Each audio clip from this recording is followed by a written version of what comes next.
దక్షిణాంనాయ శృంగేరి శారదా పీఠాధీశ్వరులు అనంత శ్రీ విభూషిత జగద్గురువులు శ్రీ శ్రీ శ్రీ విధుశేఖర భారతి మహాస్వామి వారి పాదపద్మాలకి శిరస్సు తాటించి వందనం చేస్తున్నాను. ఇది సాధన చేస్తుంటే నాకు కూడా వస్తున్న ఇబ్బంది చెప్పాలంటే ఏమిటంటే, శంకరుల వారు జగన్మిథ్యా బ్రహ్మ సత్యం అని చెప్పారు గురుగారు. అది పరమవాక్యం. కాకపోతే ఎంత ఆలోచించినా సరే, ఎంత యోచించినా, ఎంత ధ్యానం చేసినా, ఏది చేసినా మన చుట్టూ ఉన్నది మిథ్య కాదు కదా అని అనిపిస్తుంది. అంటే ఆ మహావాక్యాన్ని బలవంతంగా నమ్ముతున్నాను తప్ప అది అనుభవంలోకి ఎలా తెచ్చుకోవాలో తెలియట్లేదు గురువుగారు. ఇప్పుడు శంకర్లు వారు ఒక ఉదాహరణ చెప్పారు. నిద్రపోతున్న వాళ్ళకి వచ్చిన కళ నిద్ర లేస్తే అది మిథ్య అని తెలుస్తుంది అని. అలాగే మాబోటి వారికి ఈ కళ అంతా మిథ్య అని తెలియాలంటే ఎలా సాధన చేయాలి గురువుగారు? మేము ఇక్కడ శంకరాచార్యుల వారి యొక్క స్తోత్రాల్లో లక్ష్మీ నరసింహ పంచరత్న స్తోత్రం అని ఒకటి ఉంది. దాంట్లో ఒక మాట చివరి శ్లోకంలో చెప్తారు, తవహితమేకం వచనం వక్ష్యే శృణు సుఖకామో యది సతతం స్వప్నే దృష్టం సకలం హి మృష జాగ్రత్త చ స్మర తద్వదితి అని అంటారు. దీని అర్థం ఏమిటంటే, నువ్వు గనక శాశ్వతమైనటువంటి సుఖాన్ని పొందాలనుకుంటే నీ హితం కోసం ఒక ఉపదేశం చేస్తాము. ఏమిటా ఉపదేశం అని అంటే, స్వప్నే దృష్టం సకలం హి మృష, స్వప్నంలో చూసినటువంటి ప్రపంచం ఏదైతే ఉందో అదంతా కూడా మిథ్య, జాగ్రత్త ప్రపంచం కూడా అలాగే అని భావించు అని చెప్పారు. స్వప్నే దృష్టం సకలం హి మృష జాగ్రత్త చ స్మర తద్వదితి అని అన్నారు. అంటే ఇప్పుడు ఈ ద్వైత ప్రపంచం అనేది ఏదైతే ఉందో దీన్ని స్వప్నంతో పోల్చారు. స్వప్నం అంటే ఏమిటి? అది కనిపిస్తున్నంతసేపు ఉంది, ఇది కాదు అని తెలిసిన తర్వాత అది లేదు. అది దాని యొక్క స్వభావం. అది కనిపిస్తున్నంతసేపు ఉంది అంటే ఆ కనిపిస్తున్నంతసేపు ఇది మిథ్య అనేటటువంటి విషయం అప్పుడు తెలియదు. చూస్తున్నప్పుడు ఇది మిథ్య అనే విషయం మనకి తెలియదు. లేచిన తర్వాత ఇంతసేపు నేను చూసింది మిథ్య అనే విషయం తెలుస్తుంది. ఇప్పుడు అక్కడ ఏమిటంటే, అలా చూస్తూ ఉన్నప్పుడు, అంటే ఉదాహరణకి ఇప్పుడు తల్లిదండ్రులు ఉన్నారు, వాళ్ళ కొడుకు ఎక్కడో విదేశంలో ఉన్నాడు, వాళ్ళ రాత్రి పడుకున్నప్పుడు వాళ్ళ కొడుకు ఇంటికి వచ్చాడు అని ఒక స్వప్నం వచ్చింది. ఆ స్వప్నం స్వప్నం వచ్చింది, ఆ రోజు అట్లా స్వప్నం వచ్చింది. ఆ స్వప్నం చూస్తున్నంతసేపు నిజంగా కొడుకు ఇంటికి వస్తే ఎంత సంతోషం కలుగుతుందో ఆ నిద్రలో అంతే సంతోషం కలుగుతుంది వాడికి. స్వప్నం చూస్తున్నప్పుడు నిజంగానే కొడుకు ఇంటికి వచ్చేసాడు, మనతో ఉంటాడు, కొన్నాళ్ళు మనతో ఉంటాడు అనేటటువంటి ఆ సంతోషం స్వప్నంలోనే కలుగుతూ ఉంటుంది. లేచిన తర్వాత తెలుస్తుందో ఇప్పుడు ఇంతసేపు నేను చూసింది అంతా మిథ్య అనే తర్వాత తెలుస్తుంది. కానీ ఆ చూస్తున్నంతసేపు నేను ఇప్పుడు స్వప్నం చూస్తున్నాను, స్వప్నంలో కల్పితంగా మా కొడుకు వచ్చాడు తప్ప నిజంగా రాలేదు అనేటటువంటి విషయం స్వప్నం చూస్తున్నప్పుడు వాళ్ళకి తెలియదు. ఆ స్వప్నం పూర్తయింది, కొంతసేపు అయింది, ఆ కళ కాస్త పూర్తయిపోయింది, వీళ్ళకి మెళుకు వచ్చింది, తర్వాత చూస్తే ఇంతసేపు నేను చూసింది మిథ్య అనే విషయం తెలుస్తుంది. అంటే అక్కడికి ఏమైందంటే, ఈ మిథ్యా వస్తువుని చూస్తున్నంతసేపు ఇది మిథ్య కాదు అనేటటువంటి విషయం మనకి తెలియదు.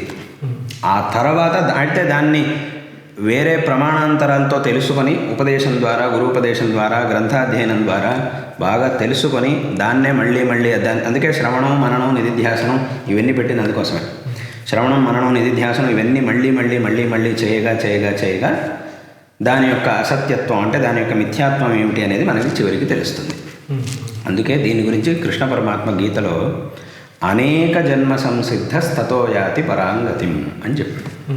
బహూనాం జన్మనామంతే జ్ఞానవాన్ మాం ప్రపద్యతే అని చెప్పాడు. అంటే చాలా సులభంగా దృష్టాంతం, ఉదాహరణ చెప్పేశారు శాస్త్రంలో. ఇప్పుడు కల్లో స్వప్న ప్రపంచం చూస్తున్నాం, దాని నుంచి బయటకు వచ్చేసిన తర్వాత అది కాదు అని ఎలాగైతే అక్కడ ఉందో ఇక్కడ కూడా అలాగే అని ఆ ఉదాహరణను ఒక మాటలో అలా చాలా సులభంగా చెప్పేశారు. ఎందుకు అలా చెప్పారు అని అంటే, సులభంగా అర్థం అవడం కోసం. వెంటనే ఇది ఇదేదో అసంభావితమైంది ఏం కాదు, ఇది అసంభవం కాదు, కానీ కష్టసాధ్యం. ఇది అసంభవం కాదు అనే విషయం మనకి తెలియడం కోసం ఈ సులభమైనటువంటి ఉదాహరణ చెప్పారు. కానీ దాన్ని సాధన చేయడం మొదలెట్టిన తర్వాత అదేదో ఒకే జన్మలో అయిపోయేది కాదు. అందుకే కృష్ణ పరమాత్మ స్వయంగా చెప్పాడు కదా, అనేక జన్మ సంసిద్ధస్తతో యాతి పరాంగతిం అని. దానికి చాలా మార్గాలు ఉన్నాయి, అంటే చాలా అనుష్ఠానాలు ఉన్నాయి, చాలా దశలు ఉన్నాయి. ఒక్కొక్క దశని దాటుకుంటూ వెళ్తే అప్పుడు ఆ తత్వ సాక్షాత్కారాన్ని మనం పొందగలుగుతాం. కొన్నిసార్లు ఏముందనంటే ఇప్పుడు ఎన్నో జన్మలు, దీని వెనక ఒక జన్మ, దాని వెనక ఒక జన్మ, దాని వెనక ఒక జన్మ, ఇలా సంసారాన్ని అనాది అని చెప్పారు. అదే దీంట్లో బ్రహ్మసూత్రాల్లో నా కర్మా విభాగాదితి చేన్న అనాదిత్వ అని సంసారం గురించి సూత్రకారుడు వ్యాస మహర్షి అలా చెప్పారు. సంసారం అనేది అనాది. ఇప్పుడు ఒక జన్మ ఉంది, దీని వెనకాల ఇంకో జన్మ, దాని వెనకాల ఇంకో జన్మ, దాని వెనకాల ఇంకో జన్మ, ఇలా వెళ్తూ ఉంటే ఆ మొదటి జన్మ అనేది ఏమీ లేదు, అనాది. అందుకే దీన్ని అనాది అని అన్నారు. దాని కారణాలు వేరే ఉన్నాయి, అవి మళ్ళీ చెప్తాం తర్వాత. కాబట్టి ఈ అనాది కాలం నుంచి వచ్చినటువంటి సంసారంలో ఎన్నో కర్మలని ప్రతి జీవుడు ప్రతి జన్మలో చేసి ఉన్నాడు. దాంట్లో కొన్ని పుణ్యకర్మలు ఉన్నాయి, కొన్ని పాపకర్మలు ఉన్నాయి, అవన్నీ ఉంటాయి. ఈ పాపకర్మలనే దురితం అని అంటారు. ఈ పాపకర్మల నుంచి మనకి పాపం అనేది జీవులకి సంక్రమించి, ఆ పాపం అనేది ఎలాగైతే ఒక అద్దం మీద ఉండేటటువంటి కాలుష్యంలాగా ఆ పాపకర్మ అనేది ప్రతి ఒక్క జీవాత్మకి ఉంది. కాబట్టి ఏమవుతుందనంటే ఇప్పుడు వేదాంత తత్వం మనకి ఎక్కడో ఉండే వస్తువుని చూపించట్లే, మన లోపల ఉండే మనల్నే చూపిస్తోంది. మనల్నే మనం నేను కాదు అని అనుకుంటూ మనం కాని దాన్ని నేను అని అనుకుంటున్నారు. అదేగా సంసారం అని అంటే. ఏది మనమో అది నేను అనేటటువంటి జ్ఞానం లేకపోవడం, నిజంగా ఏదైతే నేనో అది నేను అనే జ్ఞానం లేకపోవడం, ఇది నిజంగా ఏది నేను కానో దాన్ని నేను అని భావిస్తూ ఉండడం, దానికి వచ్చేటటువంటి కష్ట సుఖాలన్నీ నాకే వస్తున్నాయి అని భావిస్తూ ఉండడం, ఇదేగా సంసారం అని అంటే. కాబట్టి అక్కడికి ఏమైంది, నిజంగా ఏదైతే నేనో దాన్ని నేను చూడలేకపోతున్నాను, నిజంగా ఏదైతే నేను కానో దాన్ని నేను అని అనుకుంటున్నాను. దీనంతటికీ కారణం ఏమిటి అని అంటే ఆ దురితం, అజ్ఞానం అనేటటువంటిది. కాబట్టి ఆ అజ్ఞానం వల్ల ఇదంతా వచ్చింది. పోనీ ఆ అజ్ఞానాన్ని దూరం చేసుకొని మనం ఏమిటి అనేది మనల్ని ఒకసారి చూసుకుందాం, మన స్వరూపాన్ని మనం తెలుసుకుందాం అంటే ఈ దురితం అనేది ప్రతిబంధకంగా ఉంది. కాబట్టి ఇక్కడ ఏం చేయాలి అని అంటే మొట్టమొదట ఈ దురితాన్ని క్షీణింపజేసుకోవాలి. ఇంకోటి ఏమిటి అని అంటే పైగా ఇంకొక విషయం ప్రపంచంలో ఎలా ఉంటుంది అని అంటే, ఇప్పుడు మీరు సాధన చెయ్యాలనుకునేటటువంటి వారు మీకు ఆ వెనకటి జన్మలో ఈ జన్మలో చేసినటువంటి అనుష్ఠానాలలో సాధన చెయ్యాలి, దీని తత్వం తెలుసుకోవాలి అనేటటువంటి ఇచ్చ మీకు కలిగింది. కాబట్టి ఈ మార్గంలోకి వచ్చారు. కొంతమందికి అసలు ఆ బుద్ధే రాదు, అటువంటి బుద్ధే రాదు వాళ్ళకి. ఈ తత్వం గురించి చెప్తే అసలు వాళ్ళకి బుద్ధికే ఎక్కదు. ఇలా తత్వం దీని గురించి ఏమన్నా చెప్పడం మొదలు పెడితే అయ్యో ఇదంతా మాకు అక్కర్లేదు అని అన్నట్టుగా వాళ్ళు భావిస్తూ ఉంటారు, ఇదేదో మాకు సంబంధించిన విషయం. కానీ వాస్తవంగా తత్వాన్ని గురించి తెలుసుకోవడం వాళ్ళకేగా మంచిది. తత్వం గురించి తెలుసుకుంటే మనకేమవుతుంది, సంసారం నుంచి మోక్షం కలుగుతుంది. మోక్షం ఎవరికి వద్దు, అందరికీ కావాలి. కానీ ఏమవుతుంది, వాళ్ళలో వైముఖ్యం అనేది ఉంది. ఈ విముఖతకి ఏమిటి కారణం? సాధన చేయడానికి ప్రవృత్తుడైనటువంటి వాడికి ఆ తత్వాన్ని పూర్తిగా తెలుసుకోలేకపోవడానికి ఏమిటి కారణం? అసలు సాధనే చేయకుండా పోనీ సాధన గురించి వాళ్ళ ముందు ఏమన్నా చెప్పినా కూడా ఇదేదో మాకు సంబంధం లేదు అనేటువంటి ఒక విముఖత కలగడానికి కూడా ఏమిటి కారణం అనంటే ఈ దురితం అనేదే కారణం. కాబట్టి ఇటువంటి దురితం అనేది ప్రతిబంధకంగా ఉంది కాబట్టి మనిషికి దీని గురించి తెలుసుకోవడానికి సాధ్యపడట్లేదు. పైగా ఇంకోటి ఏముందనంటే వేదాంతం గురించి చెప్పడం మొదలెట్టంగానే నిద్ర రావడం మొదలవుతుంది. నిద్ర వస్తుంది చాలామందికి. వేరే విషయాలు చెప్తుంటే ఏదో ఆసక్తిగా వింటూ ఉంటారు. వేదాంతం గురించి చెప్పడం మొదలెట్టగానే పరబ్రహ్మ అది ఇది అంతా చెప్పడం మొదలెట్టగానే చాలామంది నిద్ర వస్తూ ఉంటుంది. ఎందుకు ఇలా జరుగుతోంది? ఇది ఇంత గొప్ప విషయం కదా, మరి ఎందుకు దీని గురించి అందరూ తెలుసుకోలేకపోతున్నారు అని అంటే దానికి కారణమే ఈ దురితము అని అంటే. ఈ దురితం అంటే అనేక జన్మల నుంచి వచ్చిందండి, అంత గట్టిగా ఉంది, అనేక జన్మల నుంచి వచ్చి అట్లా కూరుకుపోయి ఉంది అది. కాబట్టి ఆ దురితం అనేది ఏదైతే ఉందో అది క్షీణం అవ్వాలి. నేను దురితం అనేటటువంటి పదాన్ని ఎందుకు ఉపయోగిస్తున్నాను అని అంటే, మన వాళ్ళు వెనకటి నుంచి ఏ అనుష్ఠానం చేసినా మమోపాత్త సమస్త దురిత క్షయ ద్వారా, అది మీకు తెలియడం కోసం ఆ దురితం అనేటటువంటి పదాన్ని ఉపయోగిస్తాను. అందుకే మన వాళ్ళు ఏం చేశారు అని అంటే, ఇది అనేక జన్మల నుంచి సంక్రమించినటువంటిది కాబట్టి ఇది ఎంతుంది అనేది ఎవరూ చెప్పలేరు. కాబట్టి ఏం చేశారంటే ఏ పూజ చేసినా, ఏ అనుష్ఠానం చేసినా, ఏ కర్మ చేసినా కూడా దీని ద్వారా ఆ దురితం అనేది క్షీణం అయ్యి, అది ఎంతుందో తెలియదు కాబట్టి దీని ద్వారా ఆ దురితం అనేటటువంటిది క్షీణం అయ్యి నాకు ఆ సాధనా మార్గంలో ముందుకెళ్ళడానికి ఒక అవకాశం ఈశ్వర అనుగ్రహం ద్వారా లభించుగాక అనే సంకల్పంతోనే ఇటువంటి సంకల్పాన్ని మన వెనకటి వాళ్ళు ఏర్పరిచారు. ఎందుకంటే ఇప్పుడు లోకంలో మనం ఏం చేస్తాం, ఏదో ఒక పని చేయాల్సింది ఉంది, ఒక కార్యక్రమం చేయాలి, దానికి ఎంత ఖర్చు అవుతుందో తెలియదు. అప్పుడు మనం అంటే ఇదమిత్తంగా ఇంత ఖర్చు అవుతుంది అని నిశ్చయం లేదు మనకి, కానీ చాలా ఖర్చు అవుతుంది అని చెప్తోంది మన మనస్సు, తెలుస్తోంది. అప్పుడు మనం ఏం చేస్తాం? అయినంత వరకు ధనాన్ని సంగ్రహించడానికి ప్రయత్నం చేయాలి. ఎన్ని మూలాలు దొరుకుతాయో అన్ని చోట్ల నుంచి అయినంత వరకు ధన సంగ్రహం చేయడానికి ప్రయత్నిస్తాం. అంతా సంగ్రహం చేసిన తర్వాత ఒకవేళ మనం చేసినటువంటి ధన సంగ్రహం సరిగ్గా ఆ కార్యక్రమానికి సరిగ్గా అక్కడికక్కడికి అయిపోయింది అని అంటే సంతోషం. ఒకవేళ అథవా మనం అనుకున్న దానికంటే కొంచెం తక్కువే ఖర్చు అయింది కాబట్టి ఇంకా కొంచెం మిగిలింది అంటే ఇంకా సంతోషం, దాన్ని ఇంకా దేనికోసమైనా ఉపయోగించుకోవచ్చు. కానీ తక్కువైంది అంటే మాత్రం మళ్ళీ సమస్య. అలా తక్కువ కాకూడదు అనే ఉద్దేశంతో ఏం చేస్తామంటే అయినంత వరకు ఎన్ని రకాలుగా వీలైతే అన్ని రకాలుగా ధన సంగ్రహం చేయడానికి ప్రయత్నం చేస్తాం. ఎంత ఖర్చు అవుతుందో తెలియదు. అదే రకంగా ఇక్కడ కూడా ఆ దురితం అనేది ఎంత ఉంది అనేది తెలియదు కాబట్టి అయినంత వరకు అది దాన్ని క్షీణింపజేసుకోవడానికి ప్రయత్నం చేయాలి అనే ఉద్దేశంతో ప్రతి ఒక్క అనుష్ఠానంలోనూ దీన్ని మొట్టమొదట చెప్పాల్సిన మాట ఇది. మమోపాత్త సమస్త దురితక్షయ ద్వారా. ఇది నేను నా దురితక్షయమయ్యి ఈశ్వరానుగ్రహంతో నాకు ఈ దురితక్షయమయ్యి నా సాధనా మార్గంలో నేను ముందుకెళ్ళడానికి నాకు ఒక అవకాశం కావాలి. ప్రతి కర్మ ఏ కర్మ చేసినా దాని ద్వారా ఇది క్షీణం అవ్వాలి అనేటటువంటి సంకల్పాన్ని ఏర్పరిచింది అందుకోసం. కాబట్టి ఇది ప్రతిబంధకంగా ఉంది కాబట్టి మనం ఈ సాధనలో ముందుకెళ్ళలేకపోతున్నాం. సాధన చేసేవాళ్ళు కాబట్టి మొట్టమొదట అది క్షీణం అవ్వాలి. దాన్నే శాస్త్రంలో చిత్తశుద్ధి అని అంటారు. చిత్తశుద్ధి అని అంటే ఏమిటి? ఈ మనలో ఉండేటటువంటి అనేక జన్మల నుంచి సంక్రమించినటువంటి ఆ దురితం అనేది క్షీణం అవ్వడం, అదే చిత్తశుద్ధి అని అంటే. దానికోసం మనం కర్మానుష్ఠానం చెయ్యాలి అని శాస్త్రంలో చెప్పారు. దాన్నే శంకరాచార్యుల వాళ్ళు కూడా చెప్పారు, చిత్తస్య శుద్ధయే కర్మ అని చెప్పారు. కర్మల చిత్తశుద్ధి కోసం ఆచరించాలి.